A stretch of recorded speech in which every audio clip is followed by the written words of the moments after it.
ये मूवी 1981 में घटे एक ट्रू इवेंट पे बेस्ड है, जिसमें हमें दिखाया जाता है कि कैसे योशी नाम का एक आदमी अमेज़न के घने जंगल में अपने दोस्तों से बिछड़ जाता है। कहानी के बिगिनिंग में हमें दिखाया जाता है कि योशी को ट्रैवल करना बहुत पसंद है, इसलिए वो साउथ अमेरिका के बोलीविया देश में जाता है, जहाँ से वो अमेज़न फॉरेस्ट घूमने का प्लान कर रहा होता है। वहीं रास्ते में उसकी मुलाकात मार्कस से होती है, जो कि स्विट्जरलैंड से था और एक टीचर था। वहीं पे उन दोनों की दोस्ती हो जाती है।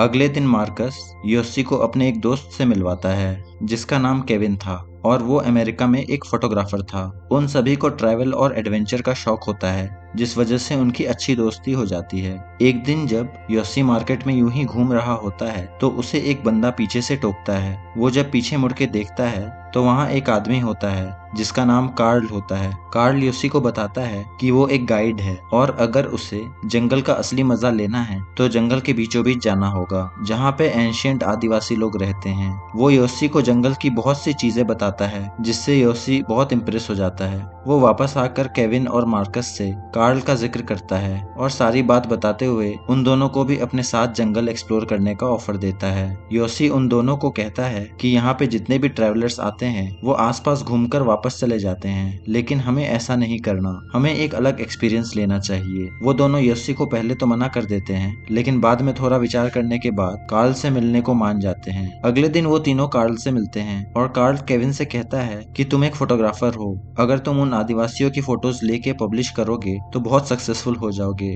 क्योंकि उन आदिवासियों को बहुत कम लोगों ने देखा है। ये सब सुनकर केविन भी वहाँ जाने के लिए रेडी हो जाता है। मार्कस भी पीयर प्रेशर में आके हाँ कह देता है और वो सभी जंगल के बीचों बीच जाने की तैयारी करने लगते हैं। कार्ल उन्हें मैप के ऊपर जंगल का रास्ता बताते हुए कहता है कि हमें कम से कम 3 से 4 दिनों का सफर तय करना होगा। अगले दिन वो चारों अपने सफर पे निकल पड़ते हैं। पूरा दिन चलने के बाद रात में वो एक सेफ जगह देखकर वहाँ कैंप लगाते हैं। कार्ल उन्हें बताता है कि हम जिन आदिवासियों से मिलने वाले हैं वो दिखने में पुराने जमाने के हैं, लेकिन वो बहुत स्मार्ट है, वो हमसे बहुत आगे हैं, वो जिंदगी की सच्चाई को जानते हैं और उन्हें हमारी दुनिया से कुछ भी नहीं चाहिए, वो पूरी तरह से इंडिपेंडेंट है। ऐसे ही बातें करते हुए वो सभी सो जाते हैं। रात में मार्कस चिल्लाने लग जाता है और सभी जब उसे उठकर चेक करते हैं तो पाते हैं कि उसे किसी कीड़े ने काट लिया है। ये देखकर वो सभी हंसने लग जाते हैं और मार्कस का मजाक उड़ाते हैं कि तुम कितने डरपोक हो, एक कीड़े के काटने से चिल्लाने लगे। अगली सुबह ये चारों फिर से अपना सफर स्टार्ट करते हैं और आगे जाकर कार्ल कहता है कि बारिश होने वाली है। उस समय बारिश के बिल्कुल भी आसार नजर नहीं आ रहे होते हैं, लेकिन कुछ ही घंटों बाद बहुत तेज बारिश होने लगती है। वो सभी एक जगह कैंप लगाते हैं क्योंकि रात भी हो चुकी होती है। कार्ल उन तीनों से कहता है कि कल तुम्हें मैं असली खाना खिलाऊंगा,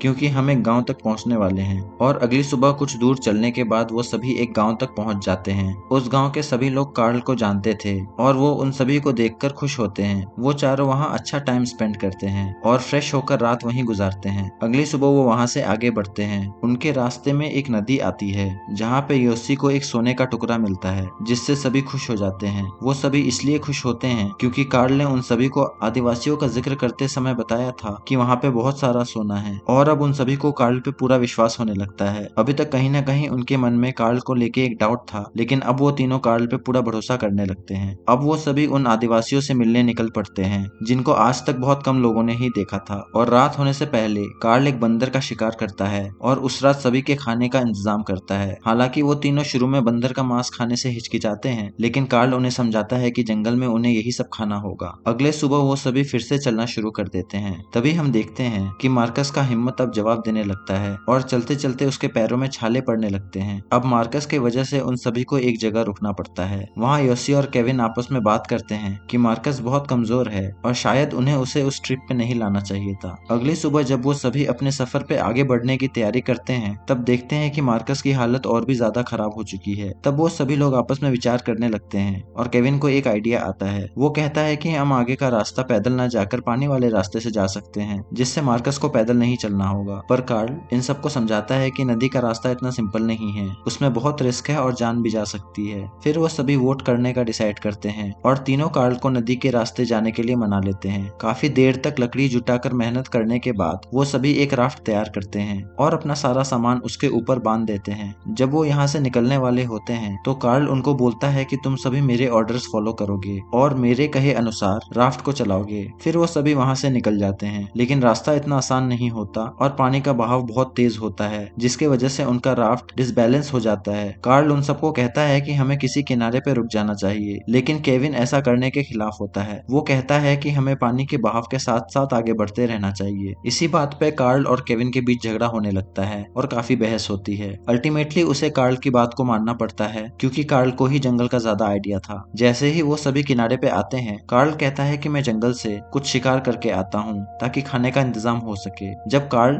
जंगल में चला जाता है तो केविन योसी से कहता है कि कार्ल को शायद स्विमिंग करना नहीं आता और उसे पानी से डर लगता है, इसलिए वो शुरू से पानी के रास्ते सफर करने के खिलाफ है। वो लोग किसी तरह वो रात वहीं गुजारते हैं। अगली सुबह जब वो तीनों वापस राफ्ट की तरफ जा रहे होते हैं तो कार्ल जाने से मना कर देता है। वो कहता है कि मैं पैदल ही अपना सफर तय करूंगा, तुम लोग राफ्ट से जाओ और हम सभी मैप के अनुसार तय लोकेशन पे वापस मिलेंगे। योसी और केविन ये डिसाइड करते हैं कि हम तीनों में से एक कार्ल के साथ जाएगा और 2 लोग राफ्ट से जाएंगे। और जब योसी मार्कस को यह बात बताता है तो मार्कस कार्ल के साथ जाने का डिसाइड करता है, क्योंकि उसका पैर अभी पहले से बेटर है और उसे डर था कि उसके पैर का घाव पानी की वजह से इन्फेक्शन में ना तब्दील हो जाए। फाइनली ये डिसाइड किया जाता है कि योसी और केविन राफ्ट से जाएंगे और मार्कस और कार्ल पैदल, और आगे चल के एक लोकेशन पे वापस चारों मिल जाएंगे। वो सभी खाने का सामान आपस में बांट लेते हैं। मार्कस योसी और केविन को हाथ हिलाकर अलविदा कहता है। अब पूरे जोश के साथ केविन और योसी अपने राफ्ट को लेकर निकल पड़ते हैं। पहले तो उन्हें बहुत मजा आता है और वो बहुत खुश भी होते हैं, क्योंकि अब उन्हें कार्ल के ऑर्डर्स नहीं मानने होते और योसी आराम से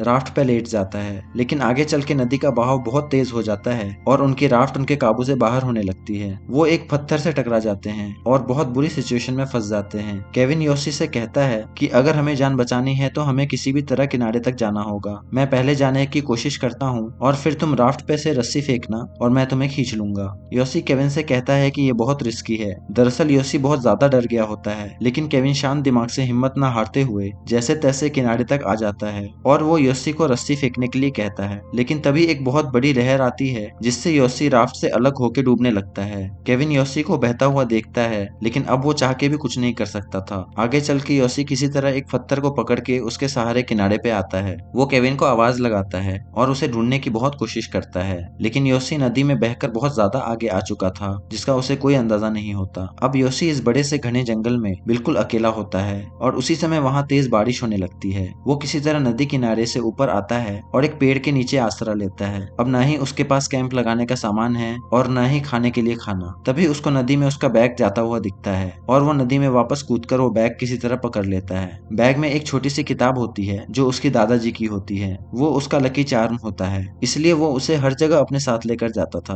बैग में थोड़ा खाना और कुछ दवाइयां भी होती है, जिसको खाने के बाद योसी के अंदर थोड़ी सी एनर्जी आती है और इसके बाद वो केविन को ढूंढना शुरू कर देता है। लेकिन केविन तो उससे कोसों दूर होता है। योसी निराश होकर नदी के किनारे बैठ जाता है, लेकिन वो भी अभी हार नहीं मानने वाला था। वो बैग से पेन निकालता है और नदी का मैप बनाता है और डिसाइड करता है कि अब वो नदी के साथ आगे बढ़ेगा। तभी वहाँ रात हो जाती है और उसे बहुत तेज भूख लगी होती है, लेकिन उसके पास खाने का कुछ नहीं होता और वो उसी जगह सो जाता है। अगले कुछ दिनों तक वो इसी तरह चलता रहता है और रात होने पे कहीं भी पत्ते बिछा के सो जाता है। एक रात उसे किसी की आवाज आती है। उसे लगता है कि केविन उसे पुकार रहा है। जब वो उठ के सामने देखता है तो वहाँ उसे मार्कस दिखाई देता है, जिसे देखकर योसी बहुत ज्यादा खुश हो जाता है। लेकिन जैसे ही वो वहाँ पर टॉर्च जलाकर देखता है तो वहाँ कोई नहीं होता। दरअसल ये बस उसका एक इल्यूजन होता है। फिर वो उदास होकर वापस सो जाता है। अगली सुबह जब वो जागता है तो उसके सर में बहुत जोर से दर्द हो रहा होता है और जब वो वहाँ पे छू के देखता है तो उसे फील होता है कि उसके स्किन के अंदर कोई कीड़ा घुस गया है। योसी बहुत मुश्किल से किसी तरह उस कीड़े को खुद से बाहर निकालता है और उसका दर्द और ज्यादा बढ़ जाता है। किसी तरह वो कीड़ा बाहर आता है और उसके सर से बहुत सारा खून बहने लगता है, लेकिन उसके पास वहाँ से आगे बढ़ने के सिवा और कोई ऑप्शन नहीं होता। कुछ ही दूर उसे चिड़ियों के अंडे मिलते हैं और जब वो अंडों को खाने के लिए फोड़ता है तो अंडे के अंदर चिड़िया का बच्चा होता है, जिसे देखकर उसे बहुत दया आ जाती है। लेकिन भूख की वजह से वो फिर भी उसे खा लेता है और आगे बढ़ना शुरू कर देता है। कुछ देर बाद उसे कुछ लोगों का छोड़ा हुआ सामान मिलता है। योसी वहीं पे कुछ देर रुककर आराम करने का सोचता है। वो अपने जूते निकाल कर देखता है कि उसके पैर काफी ज्यादा चलने की वजह से जख्मी हो चुके थे। ये देखने के बाद योसी को मार्कस की याद आती है और उसे बहुत बुरा लगता है, क्योंकि उसे अब ये समझ आता है कि उस समय मार्कस को कितना दर्द हो रहा होगा, जब सभी उसके दर्द को समझने के बजाय उसको कमजोर बोलकर उसका मजाक उड़ा रहे थे। योसी योसी उसे मन ही मन सॉरी बोल के रोने लगता है। उसे एहसास होता है कि शायद उसे अपने किए की सजा मिल रही है और उसे मार्कस को कार्ल के साथ नहीं भेजना चाहिए था। उस रात वो वहीं सो जाता है। अगली सुबह वो फिर से आगे बढ़ने लगता है। तभी उसे किसी के जूतों के निशान दिखाई देते हैं और उसे लगता है कि ये निशान केविन के हैं और अब वो काफी ज्यादा खुश हो जाता है क्योंकि उसे लगता है कि केविन यहीं कहीं आसपास है। लेकिन थोड़ा आगे चलने के बाद उसकी नजर एक अंडे के छिलके पे पड़ती है। वो वही अंडे होते हैं जिसे उसने पिछले दिन खाया था। तब उसे अचानक रियलाइज होता है कि वो घूम फिर के वापस उसी जगह आ चुका है और वो जूते के निशान उसके अपने हैं। इसके बाद वो अंदर से टूट जाता है। अगले सीन में हम देखते हैं कि दो गांव वालों को केविन नदी किनारे पड़ा हुआ मिलता है, जिसके बाद वो गांव वाले उसे उठाकर अपने गांव ले जाते हैं, जहां पर केविन ठीक होने के बाद पुलिस स्टेशन जाता है और ऑफिसर से कहता है कि उसके दोस्त अभी भी जंगल में फंसे हैं और हमें उन्हें ढूंढना होगा। जिसके बाद वहां का एक फॉरेस्ट ऑफिसर और केविन एक प्लेन की मदद से उन्हें ढूंढना शुरू कर देते हैं। दूसरी तरफ हम देखते हैं कि योसी को भी प्लेन की आवाज आती है और वो जल्दी से एक लाल कपड़ा लेकर लहराने लगता है और आवाज लगाने लगता है, लेकिन घने जंगल के अंदर होने के कारण प्लेन उसे नोटिस नहीं कर पाता। फिर ऑफिसर केविन से कहता है कि उसके दोस्तों को जंगल में भटके हुए अब काफी दिन हो चुके हैं और अब उनका मिलना लगभग नामुमकिन है। हमने बहुत कोशिश कर ली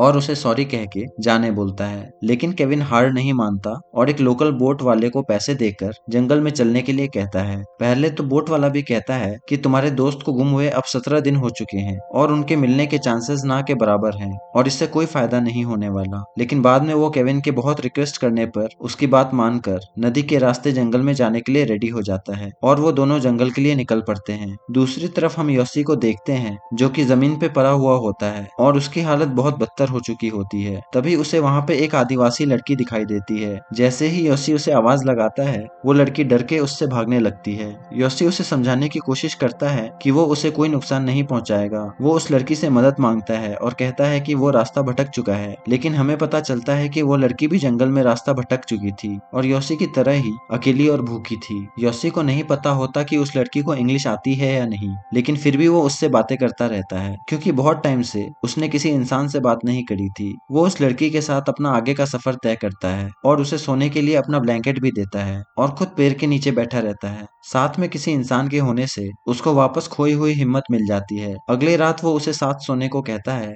और बोलता है कि डरने की कोई जरूरत नहीं है, ईश्वर हमारे साथ है। और वो उस लड़की को अपनी बाहों में लेके सो जाता है और उसे कहता है कि ईश्वर हमारी रक्षा करेगा। लेकिन अचानक वो देखता है कि उसकी बाहों में कोई भी लड़की नहीं होती। दरअसल वो लड़की कभी थी ही नहीं और ये सब योसी के दिमाग का एक भ्रम था। वो हेलुसिनेट करने लगा था। धीरे धीरे योसी भूख और प्यास से अपना मानसिक संतुलन खोने लगा था। उसे अपने घर की भी बहुत याद आ रही होती है। कुछ दूर चलने पे उसका पैर अचानक से एक दलदल में फंस जाता है और वो उसमें डूबने लगता है। वो किसी तरह से एक टहनी के सहारे वहां से बाहर निकलता है, लेकिन उसका बैग उसी दलदल में रह जाता है। इस कोशिश में उसके शरीर की बची कुची ताकत भी खत्म हो जाती है और वो अब रेंगते हुए आगे बढ़ता है। आगे उसे एक पेड़ पे बहुत सारी चींटियां दिखाई देती हैं और उसे एक आइडिया आता है। वो अपना शर्ट उतार देता है और पैंट को पूरी तरह से टाइट कर लेता है और फिर उन सभी चींटियों को अपने शरीर के ऊपर डाल लेता है। और जैसे ही वो चींटियां योसी को काटना शुरू करती हैं, वो दर्द से छटपटाने लगता है और शरीर में अचानक आए गर्मी और रश के वजह से वो भागने लगता है। भागते भागते वो हेलुसिनेट करने लगता है, जिसमें उसे बहुत से लोग दिखाई देने लगते हैं, जिसमें मार्कस, केविन और वो आदिवासी लड़की भी शामिल होती है। योसी भागता हुआ नदी किनारे पहुंच जाता है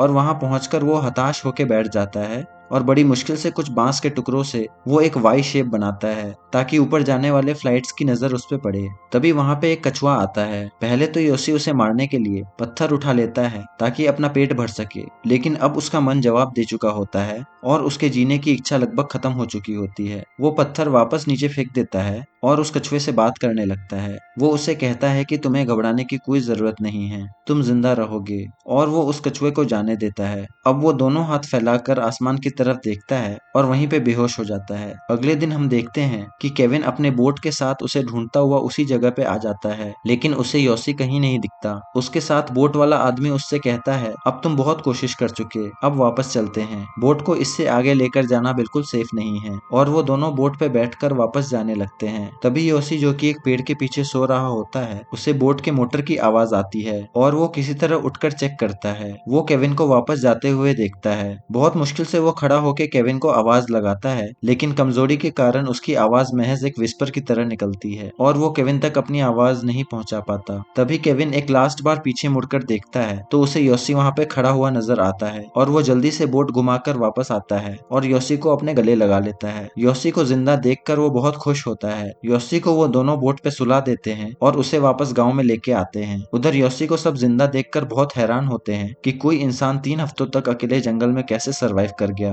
वो सभी योसी के पास आकर उसको फ्लावर्स देते हैं और गॉड को थैंक्स बोलते हैं। मूवी के एंड में हमें बताया जाता है कि कार्ल और मार्कस का कभी कोई पता नहीं चला और कार्ल पे इन्वेस्टिगेशन होती है तो पता चलता है कि वो एक वांटेड क्रिमिनल था जो गाइड बन के इनोसेंट टूरिस्ट को अपने साथ जंगल लेकर जाता था। और कार्ल ने जिन आदिवासियों की बात उन तीनों को बताई थी वो सब झूठ था और उस तरह के कोई भी आदिवासी उस जंगल में नहीं रहते थे। आज तक ये बात एक रहस्य ही है कि कार्ल टूरिस्ट के साथ ऐसा क्यों करता था। अगर आपके पास इसका जवाब या फिर कोई थ्योरी हो तो कमेंट सेक्शन में मुझे जरूर बताएं। Thanks for watching.